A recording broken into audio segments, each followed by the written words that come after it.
ছোট বাচ্চাদের জন্মের পর যে টিকা দেওয়া হয় শরীয়তে এটা জায়েজ আছে কিনা? ছোট বাচ্চাদের জন্মের পরপর হোক বা পরবর্তী সময় হোক যে টিকা দেওয়া হয়, এই টিকা নিয়ে নানান আলাপ আলোচনা আছে। অমুসলিমরা এবং পৃথিবীর উন্নত দেশের মানুষজনেরা তারা বহু টিকা, বহু ঔষধ তৈরি করে গরিব, বিশেষ করে মুসলিম জনপদ এই সমস্ত জায়গাগুলোতে পরীক্ষা চালাবার জন্য। এই নির্মম বাস্তবতার কথা এই সময়ে সামান্যতম সচেতনতা আছে এরকম মানুষ মাত্রই জানেন।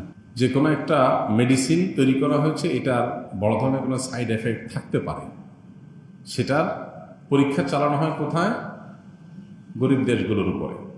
যে মরে গেলে গরিব দেশগুলো, মানুষ মরে গেল, এ ফাঁকে তারা সাবধান হয়ে গেল।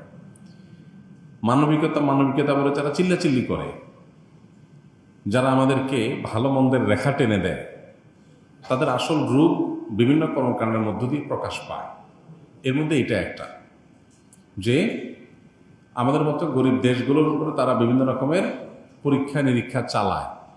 তো এই সমস্ত বাস্তবতাকে মাথায় রেখে, বিশেষ করে টিকার নাম দিয়ে সেখানে কি দেওয়া হচ্ছে না দেওয়া হচ্ছে, ক্ষতিকর কোনো কিছু আছে কি না, এটা নিয়ে নানা রকমের ধোঁয়াশা থাকে, বিভ্রান্তি থাকে, সন্দেহ সংশয় থাকে।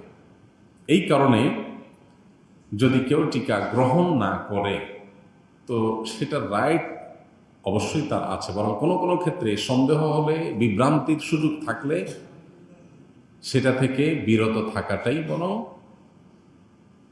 বিবেকের দাবি এবং শরীয়তের দাবি। গত কিছুদিন আগে মেয়েদের এক ধরনের টিকা দেওয়া হয়েছে, আমরা জানি।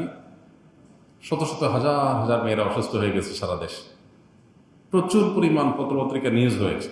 কিন্তু এরপরও সেটাকে পুশ করার, আরোপ করার, জোর করে দেওয়ানোর একটা চেষ্টা আমরা লক্ষ্য করেছি। এগুলো কেন?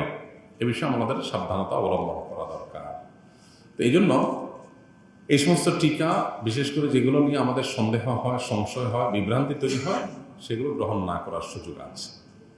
সামাজিক যোগাযোগ মাধ্যমে আমরা যে সকল ইমোজি ব্যবহার করে থাকি, এগুলো জায়েজ আছে কিনা? কারণ ইমোজিতে চোখ বোঝাতে কালো ফোঁটা ও মুখ বোঝাতে কালো দাগ টানা রয়েছে।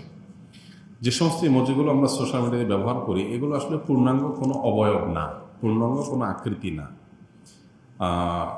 এগুলোতে চোখ, কান, চোখ, নাক বা মুখ বোঝানোর জন্য এক দুটা দাগ টাগ দিয়ে দেওয়া হয়।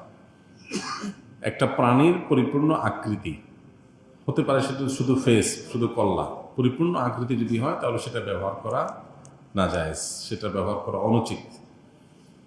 কোনো প্রাণীকে এইভাবে যদি কেউ অঙ্কন করে তৈরি করে, তাহলে কিয়ামতের দিন তাতে রূহ ফুৎকার দেওয়ার নির্দেশ আল্লাহ তাআলা দিবেন অঙ্কনকারীকে। বিধায় ওইটার ব্যবহার করাও আমাদের জন্য জায়েজ নয়। সেটা অঙ্কন করা নিষেধ, সেটা ব্যবহার করাও নিষেধ। কিন্তু সাধারণত যে ইমোজিগুলো পাওয়া যায়, এগুলোতে আসলে পূর্ণাঙ্গ কোনো প্রাণীর অবয়ব থাকে না। যেমন কান থাকে না অনেক সময়, অন্যান্য গুরুত্বপূর্ণ অঙ্গ যা ছাড়া মানুষ কল্পনা করা যায় না, সেগুলো থাকে না।